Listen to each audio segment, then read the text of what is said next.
कभी कभार किसी को कोई चीज फ्री में या किस्मत से या बिना मेहनत के मिल जाती है तो वो उसकी वैल्यू नहीं करता। बाद में वो उसे गवा देता है और फिर पछताता है। उसी में से एक चीज है पैसा, जिसे अगर आप मेहनत से कमाओगे तभी आप उसकी कीमत समझ पाओगे। एक्चुअली हुआ कुछ यूं कि सन 2002 में एक 19 साल के कूड़ा उठाने वाले लड़के की 80 करोड़ रुपयों की लॉटरी लग गई। अब किस्मत तो खुल गई थी, लेकिन वो इन पैसों को संभाल नहीं पाया, उसकी कीमत को समझ नहीं पाया और उसने ये सारा पैसा जुए में, नशे में और ऐशो आराम में गवा दिया। और बाद में वही लड़का फिर से कूड़ा उठाने लगा। अब यहां पर सीखने लायक बात क्या है जानते हैं? यहां पर सीखने लायक बात यह है कि पैसा आना इंपॉर्टेंट नहीं है, पैसे को संभालना और उसे बढ़ाना बहुत इंपॉर्टेंट है। आपको यह सलाह कैसी लगी कमेंट सेक्शन में जरूर लिखिएगा। और धीरूभाई अंबानी ने आखिर इतना पैसा कमाया कैसे? वो इतने अमीर बने कैसे? क्या इसके पीछे की वजह जानते हैं? इसके पीछे की सबसे बड़ी वजह थी उनकी रिस्क टेकिंग कैपेबिलिटी, उनका रिस्क उठाना।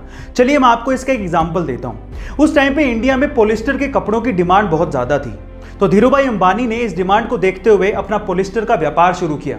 लेकिन ये डिमांड इतनी ज्यादा बढ़ गई थी कि धीरूभाई अंबानी को और माल की जरूरत थी, जिसके लिए पैसे चाहिए थे। लेकिन इतना सारा पैसा बैंक देने को तैयार ही नहीं था।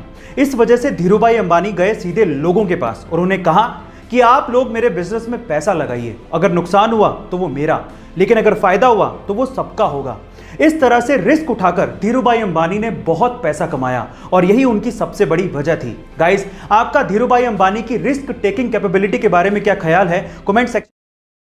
अगर कोई इंसान हद से ज्यादा मोटा है तो उसकी बॉडी में 32% या उससे भी ज्यादा फैट हो सकता है। लेकिन एक आम इंसान, चाहे वो जिम जाता हो या फिर वो एथलीट हो, उसकी बॉडी में तब भी 15 से 25% तक फैट होता ही है।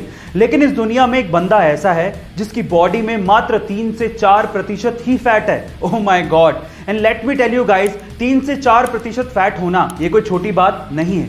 और जिसकी बॉडी में फैट बहुत ज्यादा कम होता है, उसके कट्स बड़े अच्छे दिखते हैं और इसी वजह से उन्हें वर्ल्ड्स मोस्ट श्रीडेड मैन कहा जाता है। उनका नाम है हेलमेट स्टीबल, जो कि 47 साल के हैं और वो एक वर्ल्ड चैंपियन बॉडी बिल्डर और फिटनेस मॉडल हैं। गाइस, आपको इनके बारे में जान के कैसा लगा कमेंट सेक्शन में जरूर लिखेगा और ऐसे अमेजिंग वीडियोस के लिए शेयर, सब्सक्राइब एंड लाइक। मिलता है अगली वीडियो में।